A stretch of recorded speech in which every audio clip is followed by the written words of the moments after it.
dans l'épiscopat et dans le sacerdoce, distinguées autorités et membres du corps diplomatique.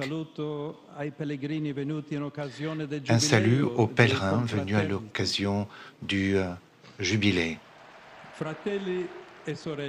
Frères et sœurs, je vous salue tous avec un cœur plein de gratitude au début du ministère qui m'a été confié. Saint Augustin écrivait « Tu nous as fait pour toi, Seigneur, et notre cœur est sans repos tant qu'il ne repose en toi. » Ces derniers jours, nous avons vécu un moment particulièrement intense. La mort du pape François a rempli nos cœurs de tristesse.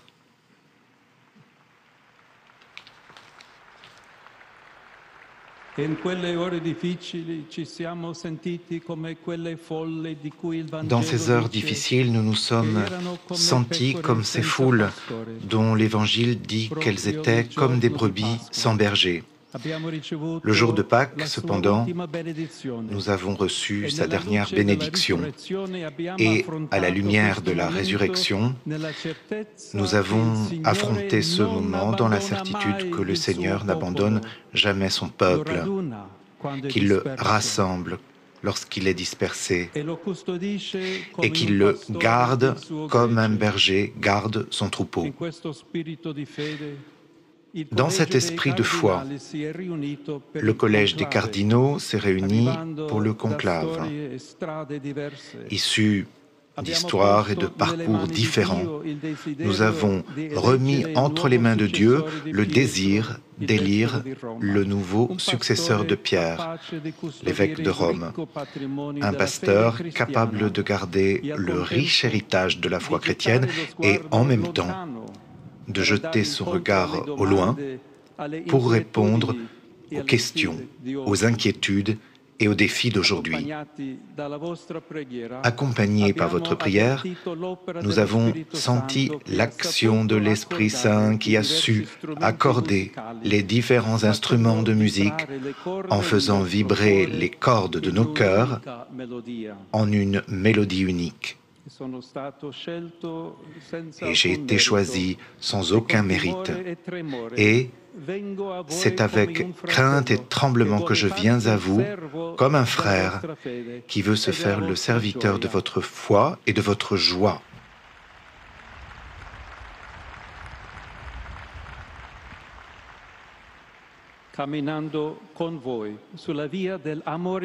En marchant avec vous sur le chemin de l'amour de Dieu qui veut que nous soyons tous unis en une seule famille. Amour et unité.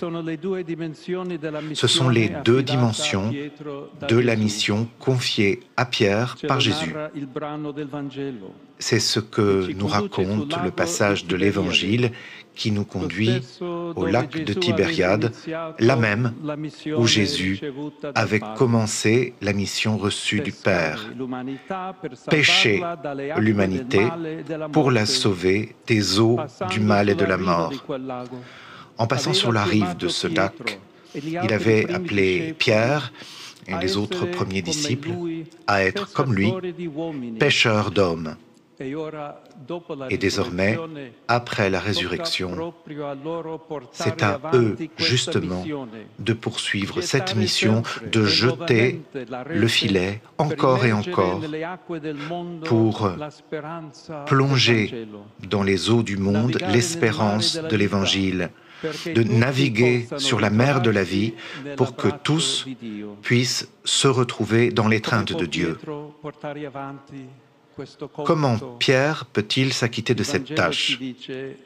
L'Évangile nous dit que cela n'est possible que parce qu'il a expérimenté dans sa propre vie l'amour infini et inconditionnel de Dieu,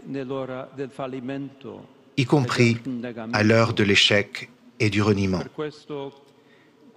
C'est pourquoi, lorsque Jésus s'adresse à Pierre, l'Évangile utilise le verbe grec agapao, qui se réfère à l'amour que Dieu a pour nous, à son offrande sans réserve et sans calcul, différent du verbe utilisé pour la réponse de Pierre, qui décrit plutôt l'amour de l'amitié que nous avons entre nous. Lorsque Jésus demande à Pierre, « Simon, fils de Jean, m'aimes-tu » il fait donc référence à l'amour du Père.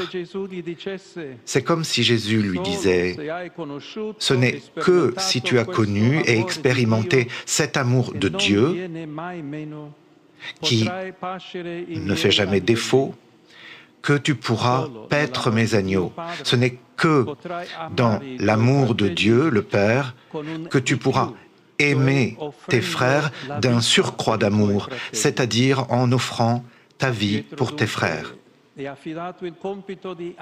C'est donc à Pierre qu'est confiée cette tâche d'aimer davantage et de donner sa vie pour le troupeau. Le ministère de Pierre est précisément marqué par cet amour oblatif, car l'Église de Rome préside à la charité et sa véritable autorité est la charité du Christ. Il ne s'agit jamais d'emprisonner les autres par la domination, la propagande religieuse ou les moyens du pouvoir, mais il s'agit toujours et uniquement de l'aimer, d'aimer comme Jésus l'a fait.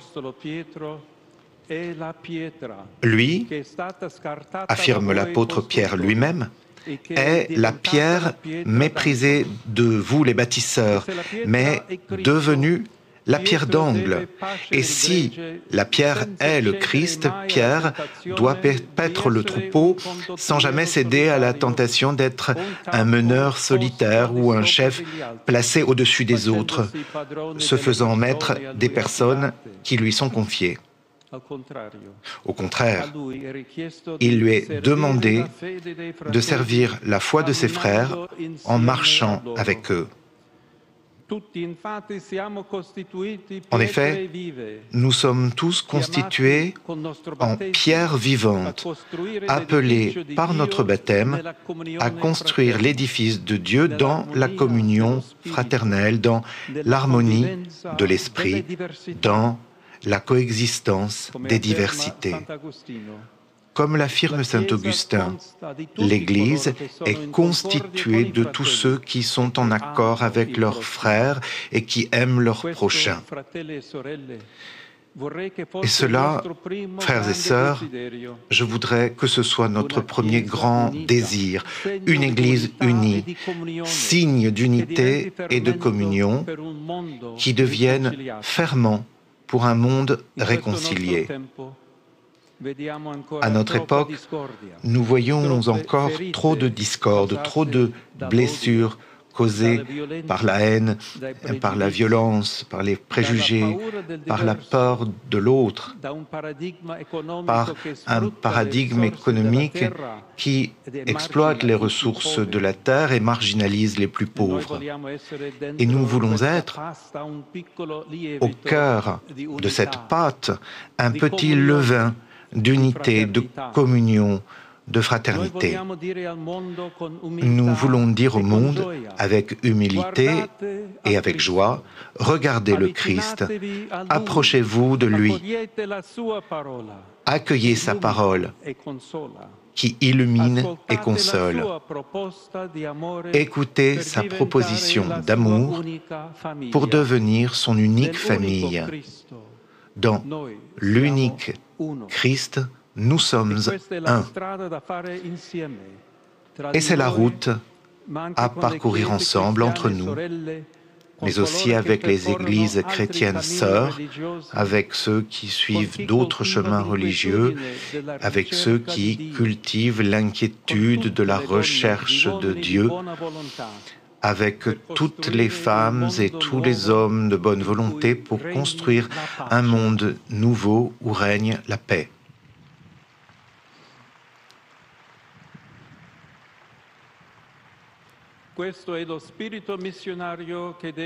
Tel est l'esprit missionnaire qui doit nous animer, sans nous enfermer dans notre petit groupe, ni nous sentir supérieurs au monde.